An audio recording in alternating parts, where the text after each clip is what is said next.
Hello guys, welcome to my channel. Today we're going to talk about beautiful goddess Aphrodite. When we talk about the great gods of Olympus, those whose deeds and divine help inspired not just ordinary Greeks, but also the brightest mind of philosophers, historians, poets, playwrights, we tend to cover almost the entire Olympian pantheon. But there was one goddess we almost left out, and she would never forgive us for that. She is one without there is no life, and there is no love, and there will be no life, and there will be no life. By the classic period in the Balkans, it became almost the accept truth that Aphrodite was a daughter of the Zeus. But why? In the conclusions, Zeus made the children without love, right? If we're going to put everything in a logic manner. I'm asking this one with a touch of irony, of course. Are we really to believe that love didn't exist before Zeus created Aphrodite? Did people have children without love? No. Long before, there was an Eros. Hesiod wrote about him. Homer mentioned him. Many poets and dramatists describe Eros not just as a god, but as a cosmic law of love itself. Eros has always existed since the time of Uranus, the sky, and Gaia, the earth, where there was a love and there was a life. And Aphrodite, who represents love, was a part of that long before Zeus ever came into the picture. But in the classic times, the Greeks trying to neatly organize the myth, putting everything, like books you're putting on the shelves, making a structure, they decided to make Aphrodite the daughter of the Zeus. That version is laced, forced, and oversimplified. In truth, Aphrodite is far older than Zeus himself. And that's exactly what we are here to explore. So in trying to organize mythology neatly, like putting books on a shelf, the Greeks eventually decided to make Aphrodite the daughter of the Zeus. But the idea came much later. It was an awkward retelling to modernize her myth and make her fit into the Zeus-centered family tree. And the truth, Aphrodite existed long before Zeus was even born. Before he was imagined on Crete, she was already there. That's why we're digging deeper into her story, and it's no accident that I'm bringing up the Crete. Crete, the island, holds the roots of many ancient traditions that would later become part of what we now call it classical Greek culture, especially in the eastern part of the island. Archaeologists have found clear sign of Phoenician influence, a civilization far older than Greeks. One group worshipped a goddess named Britomartis. She was like divine protector of contracts between gods and humans. She would lead the soul of the most sensitive into the sea, and then there is underworld to Hades. But in the same region, we find non-Greek traditions that still made their way into what became the Greek world. And later, during the reign of King Minos, whether he was Zeus' son or just linked to the line, many old beliefs were slowly pushed aside, especially ones that didn't fit the dominant narrative. And this is normal practice. When something didn't fit with your ideology, you are going to kick out the people from your territory. So this one also applied before. During and after legendary wars of King Minos' battles with his brother Rhadamanthus and Sarpedon, entire ethnic groups were pushed out of the Crete. Some went west, others fled to the east. Among those who escaped eastwards were tribes that worshipped Britomartis and other Asian deities with non-Greek roots. Their nearest place they resettle, guess guys, it's of course Cyprus. Cyprus, also known as a copper island, you know, people before seafarers used to come to the Cyprus, get the copper, and the copper was valued, so on. So this island was named Copper Island, lies in the warmest part of Mediterranean, and ancient Egyptians, by the way, called Mediterranean Sea as a Great Green. And it was one of these foamy shores that something magical happened. From the waves, one day emerged breathtakingly beautiful goddess, and the Greeks, enchanted by her, named her Aphrodite, which is, if we're going to literally translate, it means born of the foam. But if we're going to pause and think and understand that that's not the name, that is epicless, that's a title. Who is this goddess that appears out of sea foam? And where are her parents? The story goes that from the foamy surf of Cyprus, a stunning goddess rose from the waves.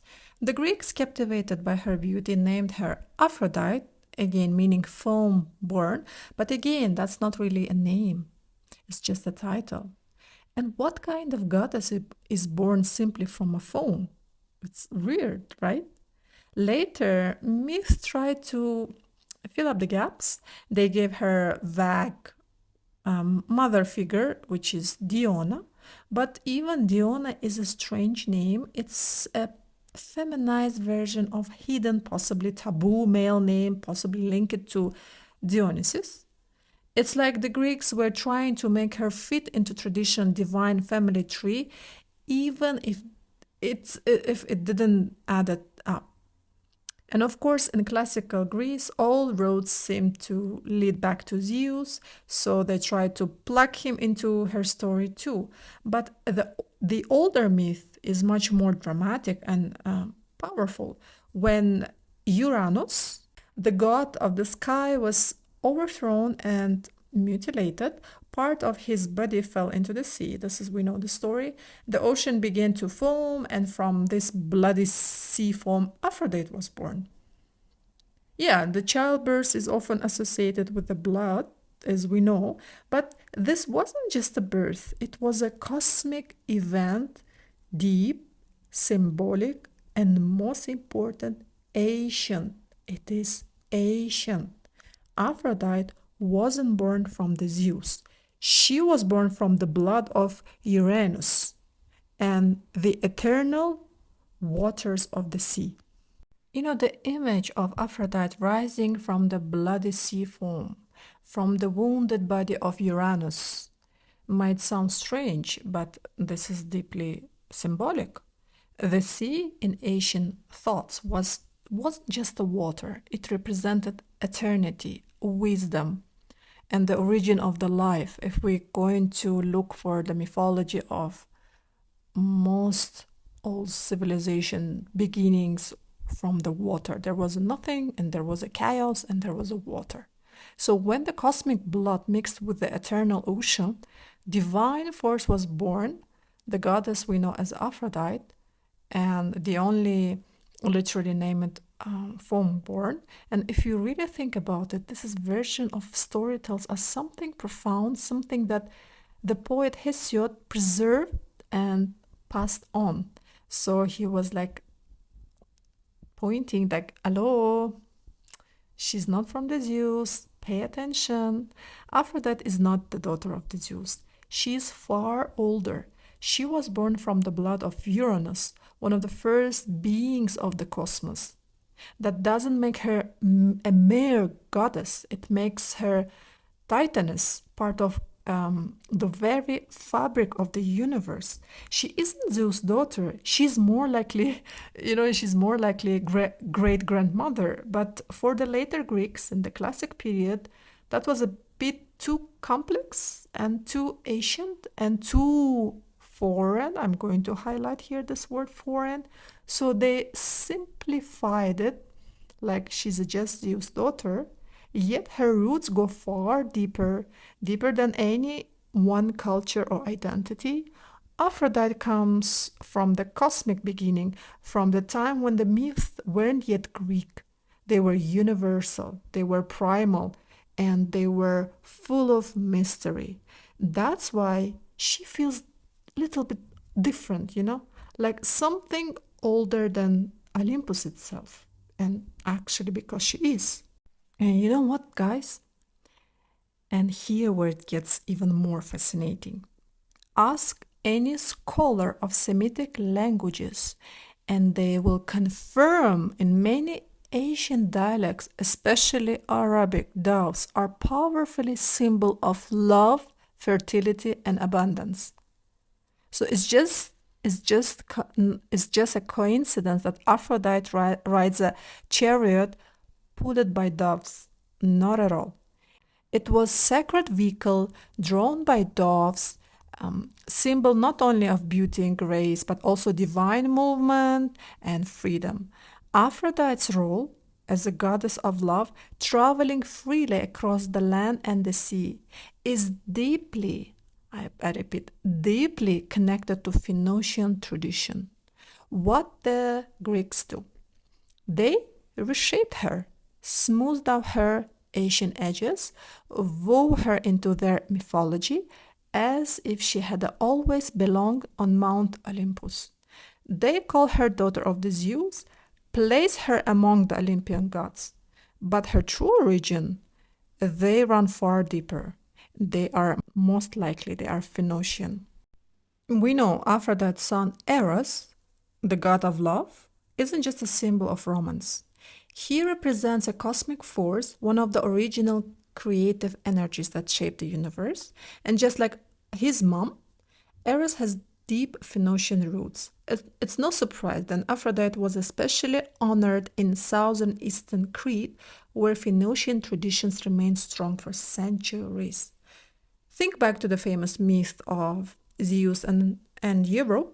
Zeus, disguised as a bull, kidnapped Europa and the daughter of Phoenician king Agenor, right? And brought her to the Crete. Her brother Cadmus went searching for her, but never found her. Instead, he settled in central Greece and found the city Thebes. And from that single act grew an entire branch of Greek mythology, all deeply connected to Phoenician heritage. Let us not forget about Heracles, better known to some as Hercules. He too was born from a mix of Greek and Phoenician roots. It wasn't just him, many figures and traditions in Greek mythology grew from the same cultural fusion. The Phoenician layer of influence wasn't just along the coast. It reached deep into mainland Greece, spread across southern Crete, and extended to Cyprus. Phoenician culture was always there, close, connected, and quietly shaping the Greek civilization, early Greek civilization. Aphrodite, who rose to become one of the 12 great Olympian gods, or 12 great Olympians, wasn't just a pre-Greek goddess. She carried strong Phoenician foundations. That's why she wasn't just known as a foam-born. She also bore the title Urania, meaning heavenly. She wasn't just from the sea. She was born from the blood of Uranus, the sky god. Aphrodite is both now here, celestial and oceanic, bridge between heaven and the earth. Actually, Aphrodite isn't just a goddess of love. She also goddess of the sea, born from the ocean's foam. And that's made her natural protector of sailors and seafarers. Her divine role wasn't limited to romance or fertility. She was also guide for those who ventured across the waters.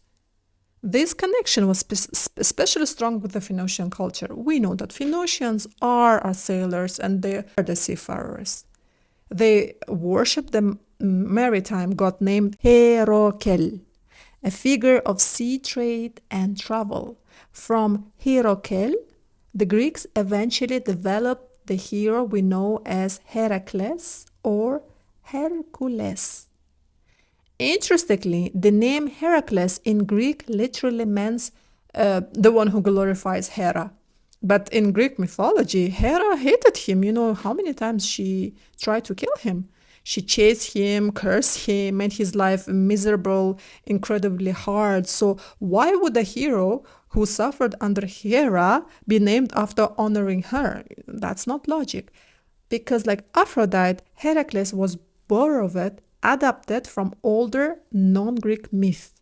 He came from a world of ancient sailors, merchant gods, and the sea protectors, a Phoenician world just like hers. Interesting, right? Aphrodite and Heracles, what a powerful nation pair. Both of them trace their origin to far older non-Greek tradition, and both were reshaped to fit neatly into Greek mythological world. So it's not surprised that Aphrodite became the protector of sailors, merchants, and travelers, roles that reflect her Phoenician roots. But she was also the goddess of love and fertility. Naturally, that made her deeply connected to marriage, to passion, to desire. Her sacred months, each god they had sacred months. Her sacred month is April, the season of blossom, new beginning, and romantic energy.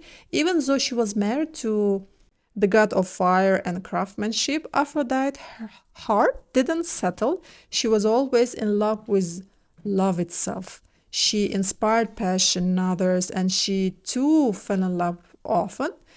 That wasn't a flaw. It was her divine essence to love, to awaken love, even when love broke all the rules. Because Aphrodite's love stories are stuff of legend, guys. She shared passion with the Dionysus, the god of wine and wild joy, and with the Ares, the god of war. Their union gave birth of Phobos and Deimos, and the very embodiment, fear and terror. And we know that Phobos and Deimos, Mars, the planet Mars, has two moons. One of them is Phobos, another of them Deimos, for you to remember. But from the same relationship also came Hermaphroditus, a symbol of harmony and balance, merging masculine and feminine into one being. In one famous myth, Hephaestus, hurt and jealous, crafted a trap made of invisible chain. He caught Aphrodite and Ares in the act. The Olympian gods saw, and they laughed endlessly. Her love life wasn't only dramatic, it was tragic too. She loved Adonis, a beautiful mortal who was killed by a wild boar. And also we have Paris. She tried to protect Paris, the prince of Troy, but even her divine power couldn't save him. And we have from her love with the mortal Anchises, she bore Aeneas, the Trojan hero, destined to carry his people's legacy westward, all the way to lands that would one day become a Rome. Aphrodite's love didn't just change hearts. It shaped myth, it moved nations, it changed the world actually. How it changed? I will tell you now how it changed. From Aphrodite's son, Aeneas, came a powerful lineage. His son, Ascanius, also called Julius, became the ancestor of Julian family.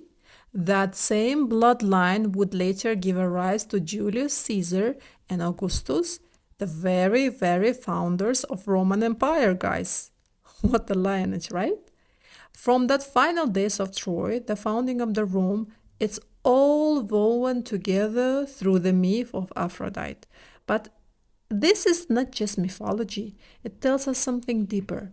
The blending Phoenician and Greek culture, the powerful legacy carried across the Mediterranean Sea, from the Aegean Islands to the shores of the Italy.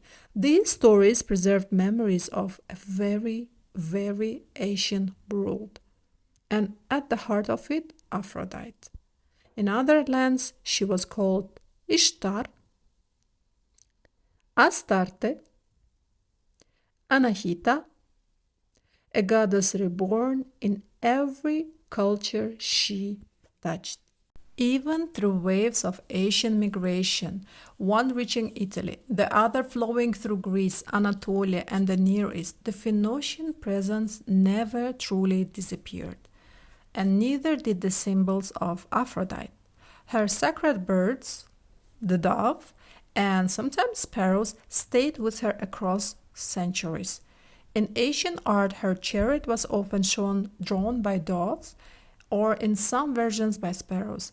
Both carried the same meaning: eternal love, one second, divine presence, and the third, spiritual connection. These weren't just decorative choices, they were totems, ancient signs loaded with the meaning. They told stories without words, of love that moved across the lands, of a goddess who lived on even as her names and faces changed. And here, a new connection begins, one that leads us into biblical times. The story of Moses, Aaron, and their sister Miriam. When the Hebrews fled Egypt, they carried with them something sacred, the Ark of the Covenant. And on the top of the ark, crafted in gold, sat two doves. Each dove had a meaning. One stood for Yahweh or Elohim, the masculine phase of divine. The other symbolized Asherah, the feminine counterpart, as a both female and male, in a perfect harmony. But the balance wouldn't last, we know, as monotheism became stronger and religious reform quietly erased the feminine side. Yahweh remained as a sole deity, and two doves were removed from the ark's design, and the ark stayed, eventually resting in the temple in Jerusalem. But the doves, their meaning didn't vanish. It was simply hidden, buried beneath the layers of time and tradition, waiting to be remembered. There is a widespread belief that Adam and Eve ate an apple in the Garden of Eden, but the idea, it's likely comes from, translation. It was error in translation. Scholars explain that the original Hebrew word was mistaken and mistranslated into Greek in ancient Alexandria, and then even more loosely translated into other languages centuries later. The original fruit, it was an apple. It was probably a pomegranate. Why? Because the pomegranate is packed with the seeds, and it is an ancient symbolism. Each seed represents commandment or life boundary. In the East, from Palestine to Iran to India, the Central Asia, the pomegranate is timeless symbol of love, life, and divine wisdom. But as the story moved west, especially into Greek culture, the fruit of love was transformed into the apple. That's why Aphrodite, the goddess of love, is often depicted with an apple. But beneath that apple is the memory of pomegranate. In Persia and even farther east, the goddess lived on, always under names, but always with the same soul. She was a goddess of love, fertility, and the eternal renewal of life. In the west, across Cyprus, Crete, and mainland Greece, she was worshipped as Aphrodite, beloved by mortals and gods alike. Love is never simple, but love never vanishes. Its symbol linger. The apple gifted by Paris, the pomegranate older and deeper, its many seeds representing moral wisdom and boundaries of life, the myrtle branch offered the myrtle branch before Greek people, they used to offer myrtle branch rather than roses if they want to express their love. It was like a quiet symbol of lasting love. Even Alexander the Great Mother was named Myrtalla before she became known as Olympus, and nod to that sacred tree. Aphrodite symbols, the dove, the apple, and the myrtle, are not just Greek. They are universal archetypes shared across lands and cultures. Where there is a love, there is a life. And so, through myth and the symbols, Aphrodite threads run deeper than we even imagine. Thank you so much for listening to me. This is all for today. Subscribe, like, and comment, and see you soon. Bye-bye.